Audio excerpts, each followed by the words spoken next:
So for us, for our lives, like if you guys talk all day, pay attention to how you feel after a heavy day of podcast. Like how fatigued. I'm tired. And you didn't even work out. Yeah. Nope. Right. It's actually like kind of crazy. It's really weird it's because a I good feel like point. an asshole when I get home. I'm like, I'm kind of beat right now. And you can't all you do think. is You talk. can't think. You're emotional. You can be emotionally reactive. You can't problem solve. And the thing is you were mouth breathing the whole day. Damn. So you're burning fuel, just like an athlete. Hey, before we really lock in here with our guy Harvey, I want to talk about Chevy Drives, Chicago.com. Listen, Chicago winters can be brutal. I know it seems nice now, but everybody knows if you're a true Chicagoan, you know we're going to get hit with another second winter. So make sure you're ready, because whether it's snow, ice, freezing temps, if you're thinking driving in this weather, I need a Chevy, you're not alone, okay? The right vehicle makes all the difference when it comes to safety, confidence, and comfort on the road. You saw the Chevy lineup at the auto show. Now it's time to take the next step.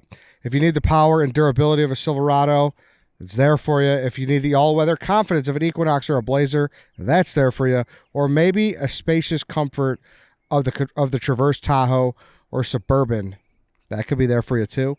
Or the sporty city-friendly tracks, perfect for navigating winter streets. Your local Chevy dealer has exactly what you need to handle winter like a pro. Don't wait. Head to ChevyDriveChicago.com today. Browse the newest models, special offers, locate your nearest dealer, and start shopping online. Winter roads demand a vehicle you can trust. Find yours now at ChevyDriveChicago.com. All right, Big Bang. Today is Thursday. It is March 6th. It is March 6th. That was correct. Today we are still in Arizona. We're still at Portillo's, and we have our guest today. Our guest is Harvey Martin. He is a performance specialist. He worked on the Giants, San Francisco Giants, that is, organization for 4 years. Now he does his own thing, works with a lot of pro athletes. And you do a lot of breathing work. We just went through a 40-minute circuit with him that we're going to post on our YouTube next week.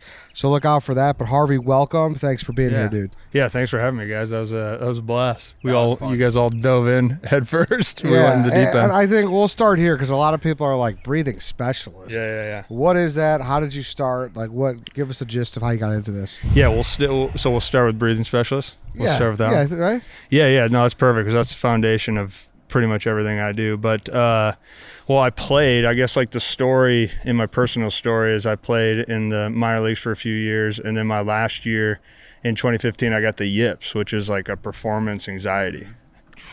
Yeah, so it was What kind of yips? Like the kind where you stand on a mound and the ball might go in the bleachers. I'm not kidding. I have that. Do you? Yeah. I had it my freshman year of high school. It didn't matter where I was throwing the ball. I would put it right on their chest. But if it was in between pitcher mound and first base, it was going to right field 100% of the time. Yeah, it was like it's completely mental. Who's the guy in Bull Durham? Is it Nuke? Yeah, Nuke Lelouch. Yeah, where he hits hits the bull. Yeah. Yeah, I think I had a few of those. Yeah. And then Milwaukee said, this obviously isn't going to work, so we're going to need to send you home. So and the Rick Ankiel. Yeah, pretty much. And so there was a moment when I went home. I got released around June, which was about 10 years this summer. And I went to Minnesota. I had some friends there. And I was telling you guys, I went to school there for a year or two. So I had like some roots in Minnesota. And I just didn't want to take like medication. Like I was still having some anxiety after I got done playing. And I wanted to see if I could kind of get through this, whatever this feeling. I didn't even know what it was at the time. It just was like crazy. So I met this guy. He was at a gym. I was working out with a bunch of baseball players, a couple hockey, football guys. Like I was in the athlete world, and we were lifting. And there was one guy that would go to this gym who would do breath work in the corner of the gym, and none of us were doing breath work. And I just was like super curious about this guy, and I would notice him doing breath work before his lifts. And I think Wim Hof had just gone on like Joe Rogan around this time, 2015. So like this Wim Hof breathing was kind of coming to the surface. And so I asked this guy, I was like, hey, and I kind of opened up. I was like, hey man, like I've toyed with meditation and breath work in the past. Obviously you hear all the time that breathing helps you if you're anxious and you're stressed out. So I was like trying all this stuff, but I saw a guy that was doing something I'd never seen before. And I asked him if I could join him, and he had me come to his house on Saturdays. And I did this regularly. Every Saturday I would do breath work with him, and I would sit in a cold tub. And I got an athlete status on it, right? Like you put your head into something, you set a goal. Yeah, you go for it. So I did I remember from my memory, it was like a 16-week thing where I was going to do breath work every morning, kind of what we did. it's a very small variation because I've obviously evolved the practice. Yeah. But I did that for about 16 weeks, and then in the winter at James Jeremy Muzak's house, I swam. He lived on a lake, and I swam in the lake in December, and I was fine. So like mentally, we're all from the north. It's like mentally, I grew up like if you didn't have winter hats on, or you were always going to get a cold. And it was like, how was I able to swim in a freezing cold lake in December in the winter and be fine? And I credited most of that to my breath work, but more importantly is the way I can somewhat understand this is the moment I jumped in the water 10 years ago. It was like the moment I saw God, essentially. It's like a new baptism. Yeah, it was like a baptism into my soul. And what clicked with me, I didn't know how to articulate it as well as I can now, but what clicked with me was that I never had done any of that work, physical work in sports. And I didn't understand how I hadn't done that in sports. And I was like, I wonder if I would have been able to do this, would I have been able to keep playing baseball? And coming from the mental skills space in baseball, it seemed so subjective, so self-talk therapy, which is fine, but it was very that frame. And to me, this was different. This was objective. This was like physical training. Like you could physically see yourself getting better and like improving, and the cold was pairing it with a connection to my mind and my body that I had not experienced before. And so I chose not to do other jobs. I chose to try to figure out what that was.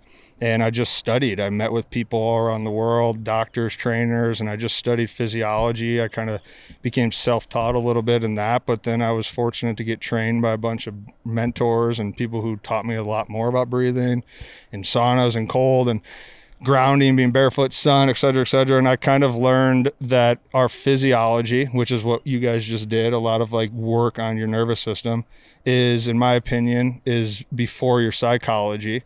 And that to me is what I learned from the yips. I thought the yips was all in my head. I thought anxiety was all in my head. I sit here today thinking the way we think is actually a byproduct of our body. And so if our body is healthy and we're in a good place, specifically around the breathing, if we can breathe sound, then our mind is clear. And then we can actually be like uniquely ourselves and essentially express ourselves without anxiety. So I don't know if that answers that. Yeah, no, it absolutely does. Have you noticed like a personality change? You said you're like more able to be like your true self. Do you look back at yourself at 2014 and be like, I'm a wildly different person than I am now? Yeah, that's a really cool question. I appreciate you asking that. I think I've told my wife this all the time. I know that I lived back then, Okay. but I feel like I don't know that person at all. Really? Yeah, like I feel like I know that I was a professional athlete. Yeah. And I was Harvey James Martin and from Farmington, Michigan. But yeah, 10 years later, I don't really remember what that guy was like. So like there's like a before you saw that guy breathing in the corner of the gym and after there's Or, like or the clean lake cut or the in lake time. Yeah, true. But, Yeah. you know. Yeah, it could be a combination of all those things. Yeah, I definitely feel different. It's just my worldview. I think I don't know if it's like I have some superpower. I think it's more of like your worldview changes. Like I now view, to me, being able to think creatively is the unique gift. Like everybody has it, right? So for me, I have whatever my experience is to life. I want to try to understand that. Well, the best way to understand that is to have a container. I call it a container of consciousness. I want to have a bigger container to think. And in order to have a bigger container to think, I have to be healthy. Yeah. And so there's a lot of things that you can do physically that help you be healthy. And breathing becomes this really fascinating thing because breathing is the only thing that exists in our unconscious body that we can make conscious. So we're breathing the whole time on this podcast. But earlier you guys made it conscious. Yes. Yeah. And you experienced something. Yeah. So that makes breathing, like, to me, that's like that's something. And that's different than like your heart rate, which you do it because your heart rate you can't really control without the breathing. The breathing mimics the heart rate. Yeah. That's interesting. And then obviously people are buying it, right? Like you have all these clients and then you work for a professional organization for 4 years. What was that like when you kind of made that transfer over to work for a team? Like, yeah, that was interesting. I always wanted to do that, right? Because like I told you, I was a minor leaguer. So how do you not? My uncle played in the big leagues. My dad was a bullpen catcher for the Tigers. So I kind of grew up in this, seeing the big leagues. And then I was close. So it was like, it was like a unique thing. Like I don't know if I would have been as involved in that if that was an NHL team. as it was a major league team. Okay. I really wanted to be in the big leagues because I didn't make it as a player. Yeah. And so that there was like an emotional aspect to that I really wanted to go from my personal self to just like see that and experience that. I think the unique thing about going from independent to the team, if I think of it as like a business side, it was weird at first because when you run a business and you're independent, clients are coming to you, well, they like want to do it. Yeah. So Right. So I didn't understand that at first, right? Like I had a pretty nice business going. I was working with a bunch of hockey players and working with NFL guys. I was working in the Olympics. I did some WWE stuff at one point. It was cool. Wow. Yeah, it was just like you're working with so many performers, but everyone who called me wanted to do something. Yeah. Like when I came here today, like you guys wanted to do that breathing. Yeah. So I had only like seen that. So what was unique when I first got to the big leagues was I realized it wasn't my business. Yeah. And I actually had to, it was hard at first because you go into a clubhouse and you tell people like, hey, we're going to do some breathing. Like it's so natural and it's such a necessity that you've 100%, I met some friction for sure my first year. But there had to be someone who like really vouched for it though. Yeah, Right, well, exactly. like that was going to be my Yeah. question. Like, what was your pitch to the Giants, and who made that initial contact? Gabe Kapler, who was the manager. That makes sense. Yeah, and shout out to Cap. He wrote the foreword of my book, which was about breathing, and so I give him that credit because, in my opinion, if it weren't for him, this never happens, right? Okay. And if you guys have ever met him or know him, he's extremely open-minded. Yeah, Yeah. totally. Yeah. Super open-minded, unbelievable leader, like just curious himself, and he also did breathing. So it was like part of me sometimes just worked with Cap, like Yeah. Cap was down, so that helps for sure. But to answer that question, it was funny. I didn't know I was going to get a call from the Giants. The hitting coach, Justin Vealy, who's now at the Rangers, has played with me. Addison knows. He's an Eau Claire kid. Played in Eau Claire. And he called me and he was like, hey, do you want to do some mental skills work with the Giants? And I did an interview process and I wasn't credible, essentially, to have the mental skills director role. But in the process, Cap really took a liking to me and hired me as a consultant, which is what made me the breathing specialist for the 2021 season. But the first time he called me, he said, if you know Cap, people will know what he's like. Like he calls you like right then and there, like it could be 5:30 in the morning. The dude calls you like Whenever he's just you like pop one of in those his guys. mind. Yeah, like he's just like it just rolls with it.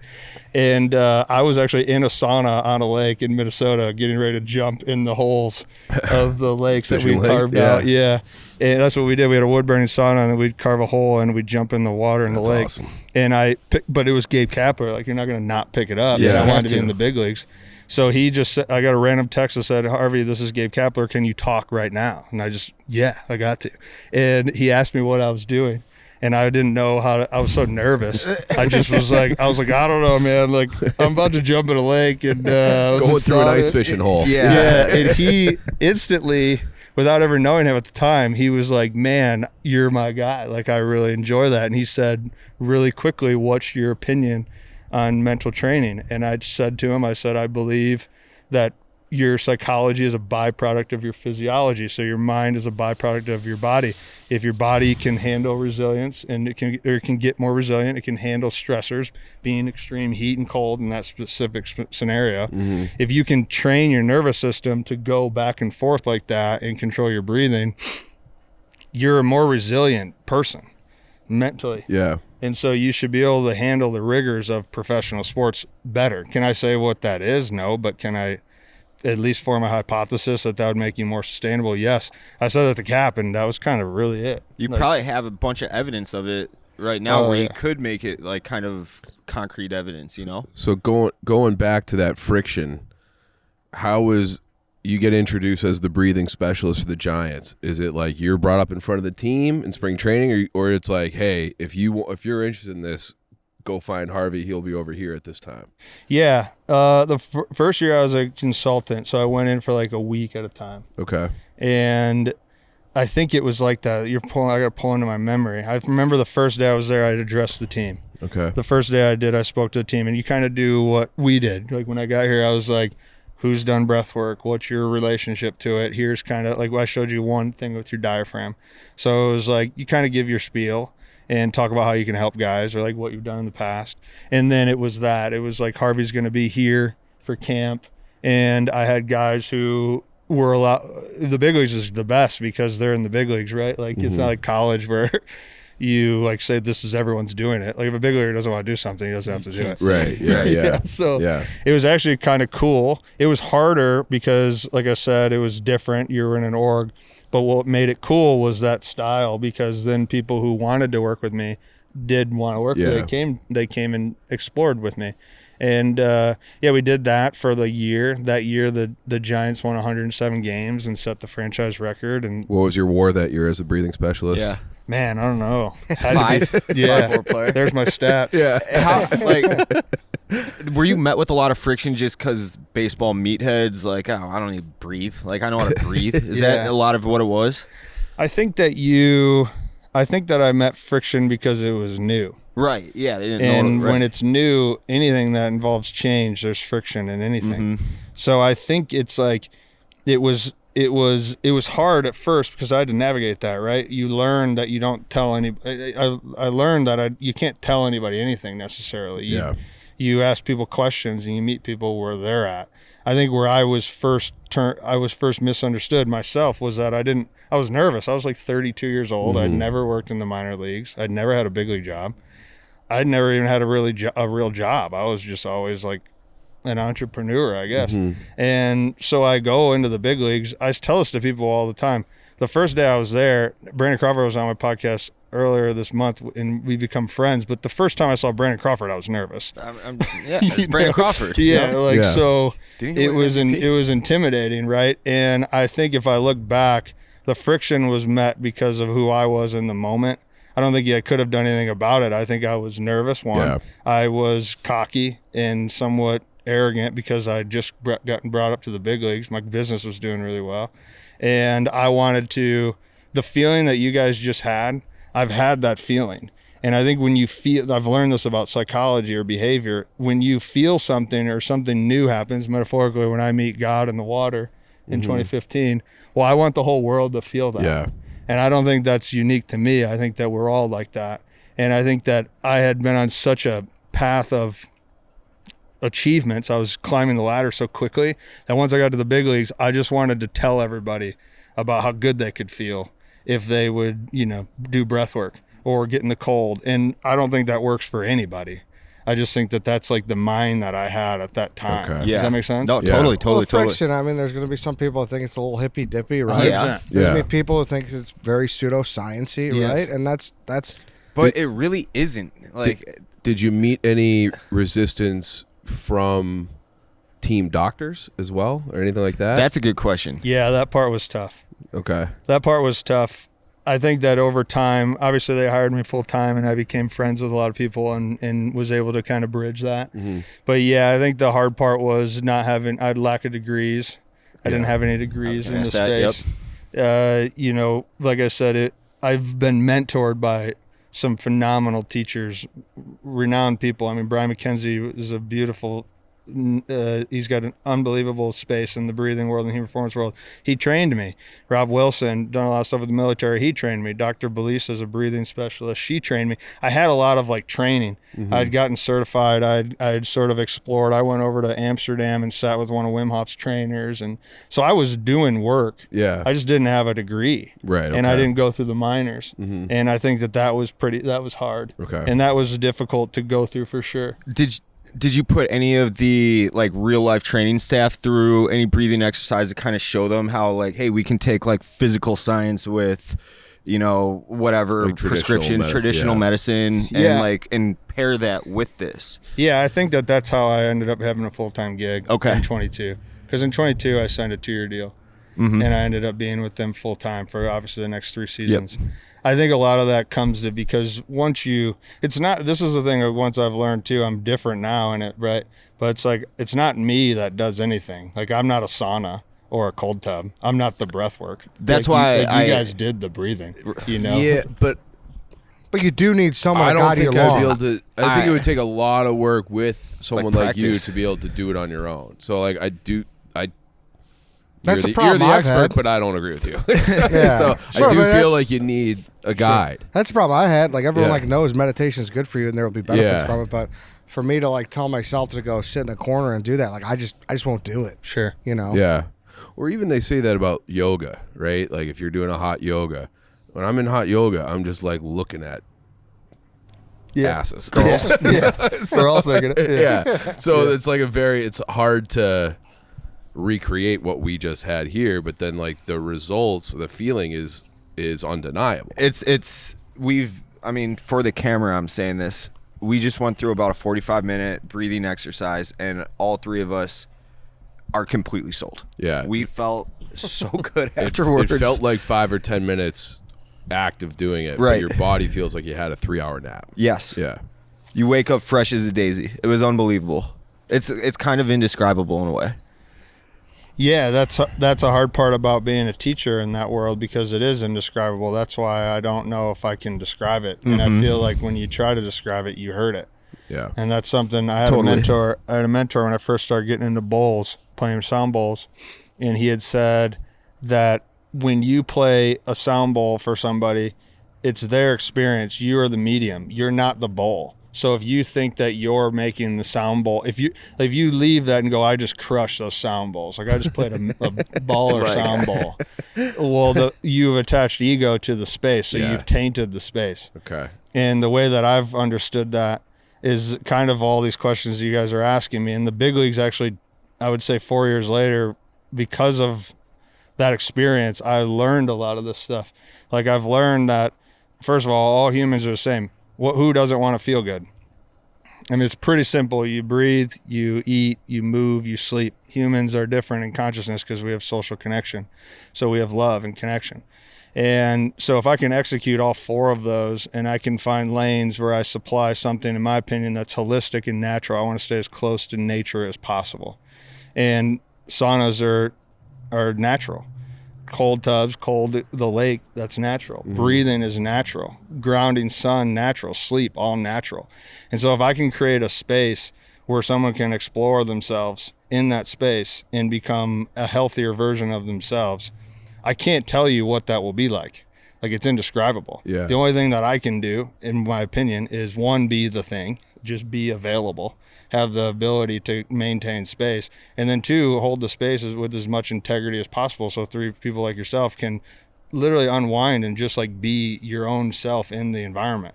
And if I can maintain that integrity, from what I've noticed subjectively, people tend to feel healthier.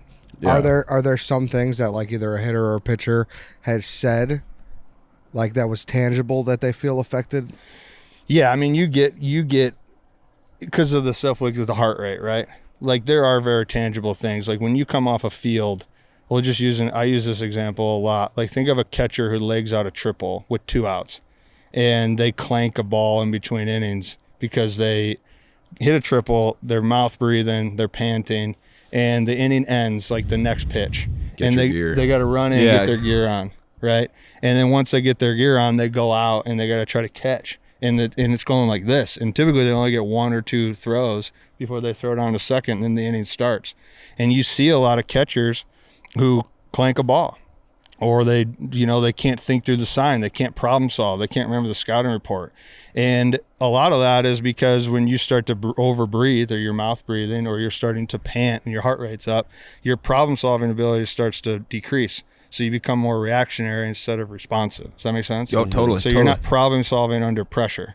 And so if you don't have a system to be able to gear yourself down in like 2 minutes and get your breathing under control and get your vision back to neutral and be able to think in real time, then you're in trouble. If you can do that, well, tangibly, that's a successful thing. So you can train that by going into training, creating training situations in hot or cold, and watch someone's heart rate jack up in a sauna, go down in a cold tub, and you can train them and you can watch them breathe, and you can try to figure out how to neutralize your breath work. And as I say that, there's one specific experience with a pitcher. This is a different player, but maybe we can get back to the catcher if that doesn't make sense. But the one specific time I remember last year, we had a pitcher, 2 years ago, actually, Matt Boyd. He's a Cub now, he's right? a Cub now. Yeah. Yeah, if Good you ever pitcher. get a chance to talk to Boyd, ask him about this. We did a 5-second inhale through the nose for the sauna session. Breathing in for 5 seconds, exhaling for 5 seconds. And we tracked his heart rate the whole time. And we're doing this by design. And I said, okay, in 15 minutes, I want you to maintain that same protocol, but do it through your mouth and see what happens. The second he went to mouth breathing with the same protocol, his entire nervous system now perceived the sauna as stress. His nervous system went, breathing through his nose, he perceived it as recovery. He was in what's called parasympathetic tone. It was rest and adapt. So his heart rate was neutral. He was calm. He was able to handle the heat. Then all of a sudden, all we did was do the same protocol, but breathe through your mouth. And then the device showed sympathetic activity, fight or flight. And so he started to stress. And that in and of itself is a powerful tool to understand. Because we are supposed to breathe through our nose, right? We're supposed to breathe through our nose. So, Are you in on like the whole mouth tape phenomenon? I have mouth tape every night for sleep. Okay. The cleanest way to think about that is that you'd only want to breathe through your mouth when you train heavily, so legging out the triple, or your closer comes in, or your football player, like whatever. adrenaline dumps. Yeah, your adrenaline's up. You're on ice in between shifts. You're doing your thing, eating or talking. So for us, for our lives, like if you guys talk all day, pay attention to how you feel after a heavy day of podcast. Like how fatigued. I'm tired. And you didn't even work out. Yeah. Nope. Right. It's but actually like kind of crazy. It's really weird because I feel like point. an asshole when I get home. I'm like, I'm kind of beat right now. And you can't all you do think. is You talk. can't think. You're emotional. You can be emotional, reactive. You can't problem solve. And the thing is you were mouth breathing the whole day. So you're burning fuel, just like an athlete. Does that make sense? Yeah. That's super interesting. Yeah. But that's a significant difference between breathing through your nose versus breathing through your mouth. The mouth, when you breathe through your mouth, you're perceiving that as fight or flight activity, your nervous system. You breathe through your nose, you're perceiving that as rest and recover activity. Have you taught yourself how to, because I breathe through my mouth or subconsciously, yeah? Yeah, me too. Have you taught yourself how to subconsciously breathe through your nose? Or is there a way to even do that? Or did you...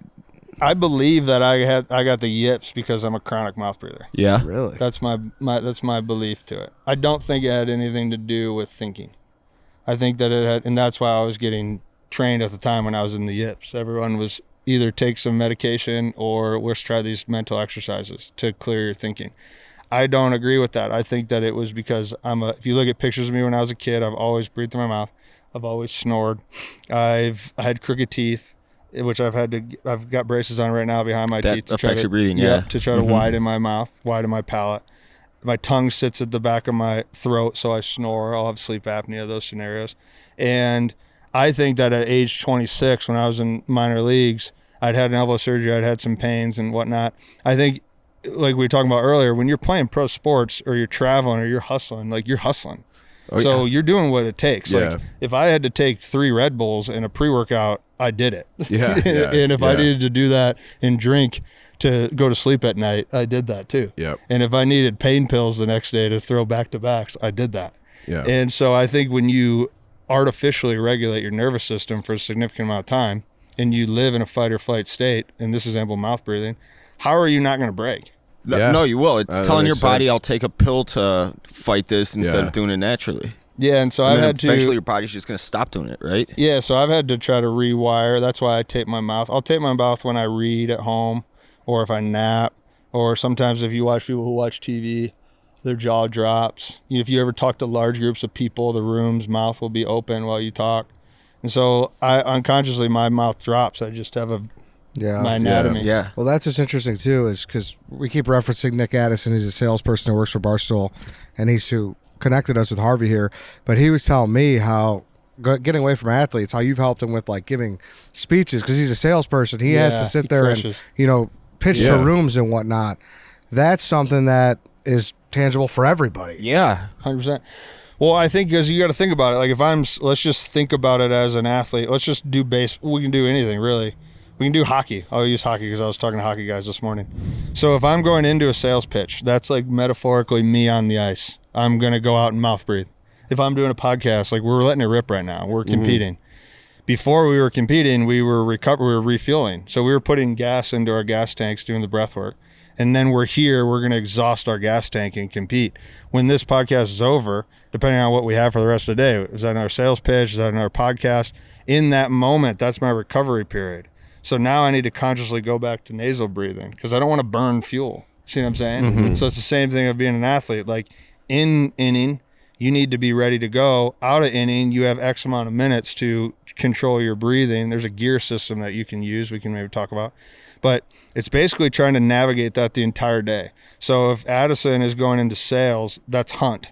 When he's not in the sales, that's rest. And you're just doing that the entire day.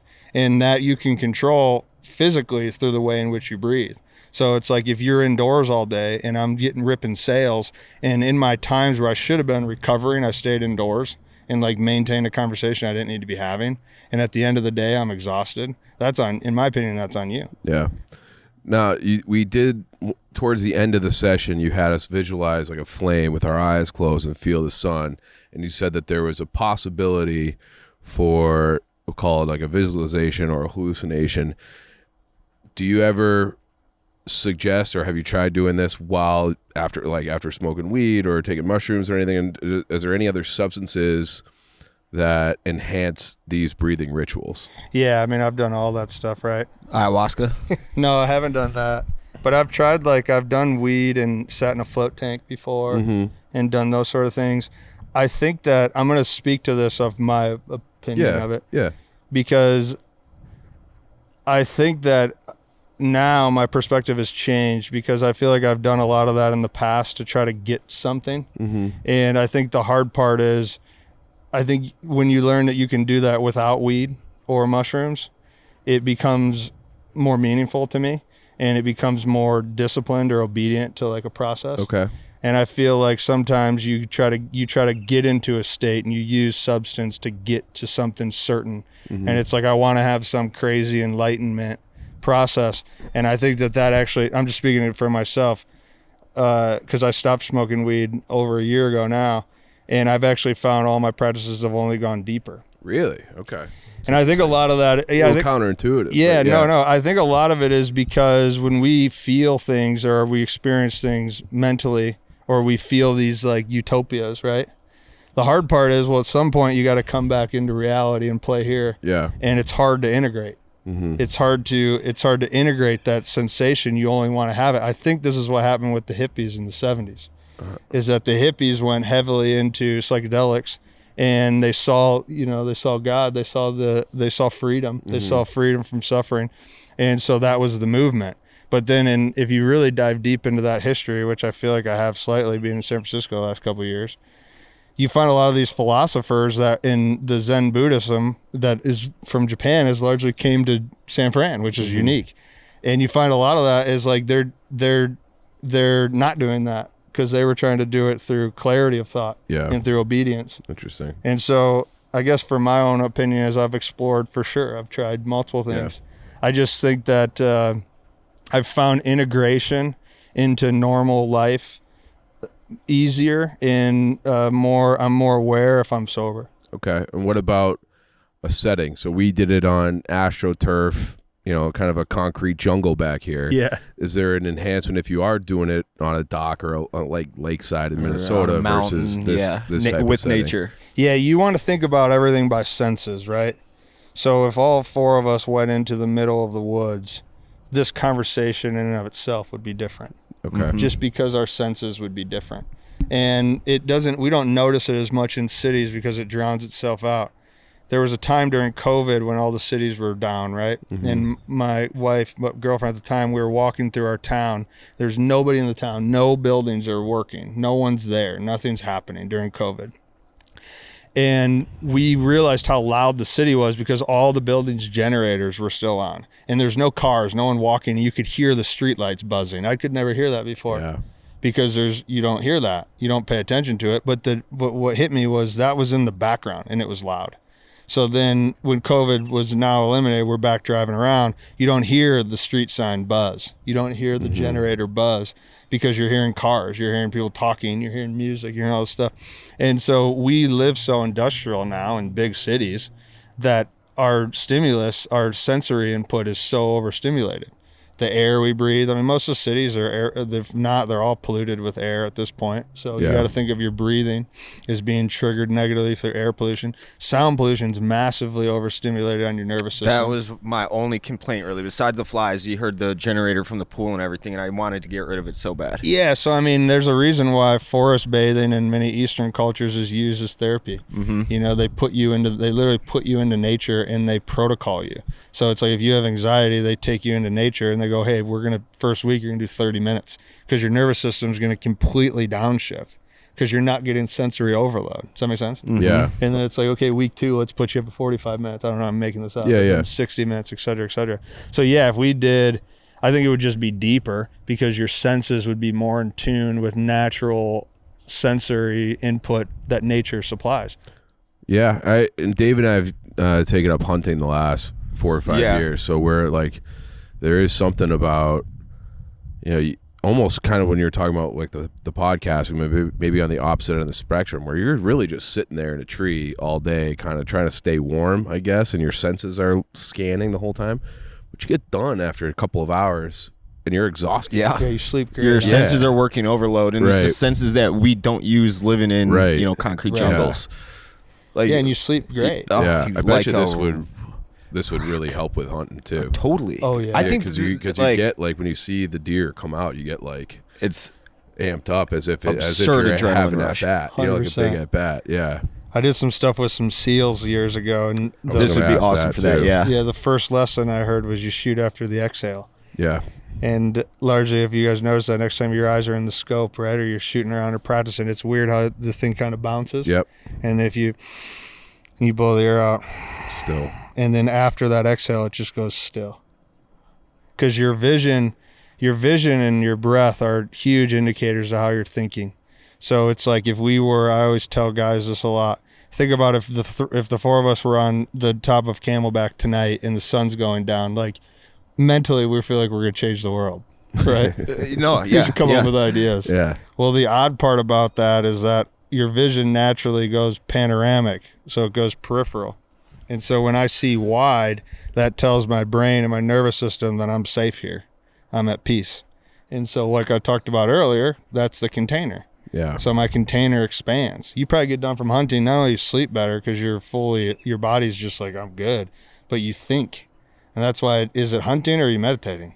It's kind of both. I A think little bit that's of both, why yeah. I like it. Yeah. Right. I've also heard that about like city planners. Like the reason that they try to build in these green spaces is because it does give people, even for a minute, a little respite where you feel like the safety of looking out into like a meadow, Yeah. as opposed to just 100%. Cars going by. and yeah, shit. yeah, Right. exactly. Do you use like hypnosis at all, or any other forms So I of? felt like I've never done a hypnosis, Right. but it kind of felt, especially when right. you're like visualize something, and like I felt like I was, when you said visualize something, I was not in control of my own thoughts. Yeah, It just you're in like it. something just popped in my head, and I was like, oh, that's what I'm thinking of, I guess. And so is it kind of like you get close to hypnosis? Yeah, I always put in the situation if you're just in a sleep state. You're in a deep meditative, relaxing, trance-like state. And when you're in there, you're exposed to whatever I'm doing. Yeah. You're open to it, which is that a form of hypnosis 100%. Would I say I do hypnosis work now? Okay. I don't know if I say that. I to me, because my brain can't help, I've formed so much of my practice in sports. And so much of my worldview is put around the fact that we're high performing people. We're living in these polluted industrial cities, and we're trying to perform at the highest level possible of ourselves. And I think what makes any artist of any domain really unique is they're themselves. You can't replicate them, right? And it's like anyone who becomes that and can play in a performing art, they're masterful. And so that's why I think a lot of my perspective is formed around the fact that I don't know if I can do anything or hypnotize you or want to. Like, I just want to try to provide an environment where you get to go be the artist of what the craft is. And the best way I've found to do that is study the way that modern world is and the shape of our lives, and it's easy to see. It's easy to see that no matter what, when we wake up tomorrow because of the city we're in, we're already elevated. Our heart rates are already up. It's very new. It's only a couple hundred years old that the jaw has devolved and dropped, and we become mouth breathers. I mean, chronic obstructive pulmonary disease is very new. It's the leading cause of death. It's bad breathing, it's sleep apnea, heart disease, all that stuff. It's climbing the charts, and it's a stressful organism. So I don't know what to say, what I do. I don't know if I don't really put a title on necessarily the craft. I just try to learn the person that's in front of me. I try to learn their background. I kind of had an idea of what you guys do. And in that scenario, I try to create an environment that allows them to get to as close to a parasympathetic, that rest and adapt state, as possible. And in that moment, how do you connect awareness to mind and body? And that's how we finished. Mm-hmm. So you finished because we spent about a half hour trying to get your body as close to homeostasis and calmness as possible. Then once you do that, the container starts to expand because your physiology is neutral, it's healthy. And we were able to do that. I don't know what you guys did all day today, but we were able to do that in the middle of the day. That's powerful. Yeah. You guys were able to take yourselves there. So then now all of a sudden when the body gets to that place, now let's go to the mind. So I always finish with some sort of, we were working in your third eye. This is your intuitive center. So that's your unique thinking. That's why something comes in no matter what. But I don't want to tell you what that is because it's not for me. It's for you. Yeah. Does that make sense? Yeah. And then when we work the flame over the crown, the pineal up here, and the consciousness, that's your crown center. So that's your ascension state. That's how you transcend. That's the natural state of enlightenment. That's why I think a lot of people love drugs, because I can just get there without having to do an hour-long forceful breathing session. Do you work with people who have panic attacks and what it's like that? I have, for sure. Yeah. I mean, a panic attack is over breathing, right? Without getting into the nuts and bolts of the science of that. It's basically like you dump so much carbon dioxide. That's how the old brown paper bag trip came in. Yeah. Because instead of getting rid of CO2, the CO2 gets pushed back into the body. And you need CO2 to get oxygen. And so a lot of times when your muscle tissue's not oxygenated, you don't have oxygen floating through your body, you start to panic. I haven't had a lot of experience with that, but I certainly have. I've had a lot of stuff with guys on like flights who panic on flights in tight areas, scenarios like that. But if anything gets outside of my world and it turns into like a mental health issue, I have tons of resources that I push to. Because I'm not trying to be a psychiatrist. I'm not trying to. Okay. I don't. That's not really my lane. So, I have, of course, for sure. You work with people all the time. But if it feels uncomfortable or it's above where I can understand, I shift. Do you have a specific diet that accompanies this, or is it just kind of you eat what you eat?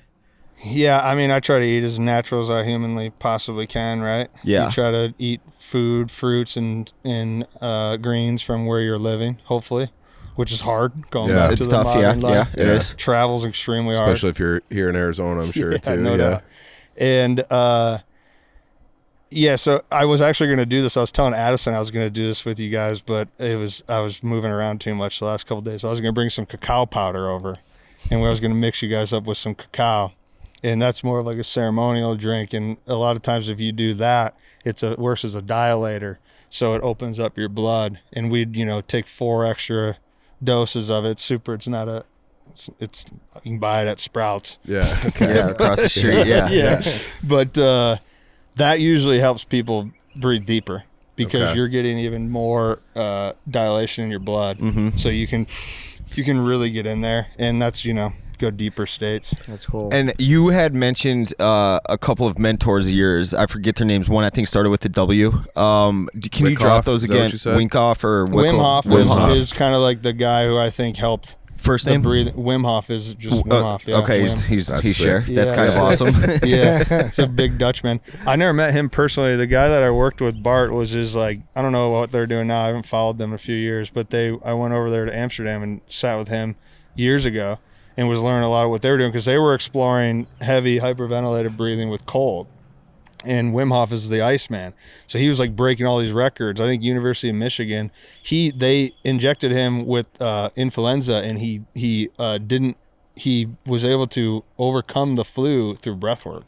Jeez. Whoa. And The human body's powerful. Yeah, so like once that stuff started hitting the stage, it was like a perfect storm for me. How long ago was this? I want to say it was around that. I want to say, if I was to guess perfectly, like 2016. Okay. 2017 maybe. Damn. Okay. But 2015 around there. Okay. Might have been earlier in 2015. It was a perfect storm for me because it was coming out as I was getting curious about breathing.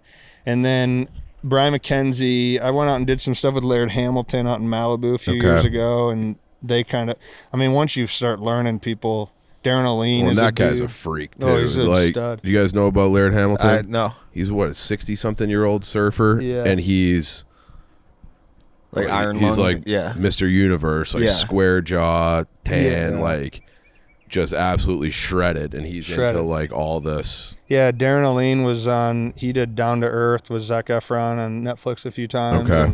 And he's a friend of mine now. We still stay in touch.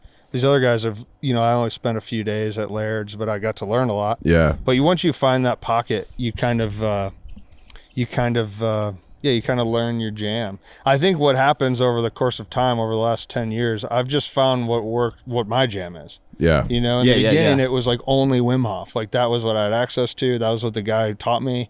And then it was Brian McKenzie worked with CrossFit and Laird Hamilton surfers. So it was like breath holding for water and sauna and cold. And so then it evolved. It went from Wim Hof, hyperventilated breathing, to this like hypoxic breath holding, high altitude, work with extremist athletes. And then my hippie era, I don't know how I like found the bowls, but the last 3 years I got into sound and frequencies. And I've maybe someone who listens to this can help me, because I haven't found many mentors or teachers in it. So much of it's been self-exploration and self-taught.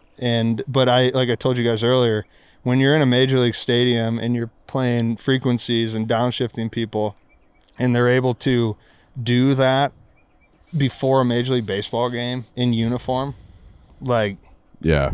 I couldn't say no to continuously learning that. Yeah. No. And I don't know, I just kind of stumbled across the bowls. Interesting. Yeah. Those like the Tibetan, right? Yeah. Yeah. You said you have a book yourself. I think I caught that. Yeah. What's the name of it? I wrote 2 books. My first book was Breathe, Focus, Excel, which is Say it again. I'm sorry. Breathe, Focus, Excel. Okay. That was in human kinetics, which is all educational based. That helped me a lot with my career because I didn't have the degrees, but human kinetics is in like all training rooms in professional sports. So that was a huge thing for me professionally when they called me to do that. And that was really cool. That's all about breathing. There's a ton of science and research. Everything that you asked earlier, like that would have that's all research driven. Okay. So everything, the research between nasal breathing, research of mouth breathing. So a lot of citations. Yeah. Yeah. And it was, no offense to that stuff, I loved working with the team. I hated having to write that book. Okay. I understand that. I understand. Yeah. Totally. It was It's like super- writing a book report It for a was high super school. stressful. Yeah. It was like going to school every night. Yeah. And the last one I wrote was Without Words, Mastering the Art of Being, which John Kohler published that book, Kohler Books. And that one was a little bit more, I wouldn't say a little bit more, that one was fun because I wrote that off of my lens. Your experience. Yeah, like I wrote that off of my feel. An op-ed. Yeah, and the title of it, I titled it Without Words. As you guys were asking me earlier about what was it like when I first got to the big leagues. I went to the big leagues, and I've had a hard time saying this because I don't know, it's for whatever reason, it's hard for me to say. I went to the big leagues because I wanted to change Major League Baseball, like period. I still believe that you can create a holistic medical system. And in my opinion, if you created a holistic medical system in a major sports industry, that would trickle down to kids. It definitely would. Yeah. And so I had that driven in my brain, but it was so egotistical. That's what I wanted to do. And then I got to do it, and it was like I was so excited that it was met with friction and all these things, which is fair and fine. 4 years later, I was the one that changed. I stopped smoking weed. I haven't drank in 2 years. I've been sober. I do breath work. I've created my own kind of system. And it was weird because the last 2 years in baseball, I was more like, man, I'm trying to tell everybody to stop drinking on flights or go to sleep with these time zone changes. And I'm like a half a bottle of wine deep right now. Yeah. And finishing this ribeye. Yeah. Feeling like a hypocrite. And so what was weird was it kind of flipped itself on me, and I ended up just essentially just changing myself. And I wrote the book. I titled it Without Words last year in spring training because I realized that you can't change anybody. That the deepness of what you're trying to pursue is without words. I can tell you my first and last name, where I'm from, what I study, what the research is, and I can give you material over and over and over again. But I can't tell you who I am. And so I started the book by saying, who am I? And I said, there's two types of people in the world. One person answers that question, and the other person contemplates it. And that, for the last year, maybe this will change, for the last year, that really has formed my teaching.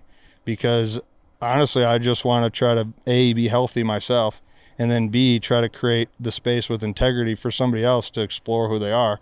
And the time in which we all get to where we're trying to get, how would you ever justify that or tell someone when they're going to be something? Yeah. And I just was getting so frustrated with myself of trying to tell people who to be that I was like, man, I really don't think I can do that. And I titled the book Without Words. And where can people buy that and everything?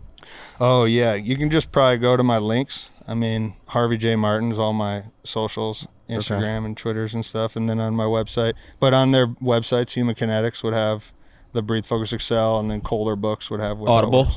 Words. No, because I haven't done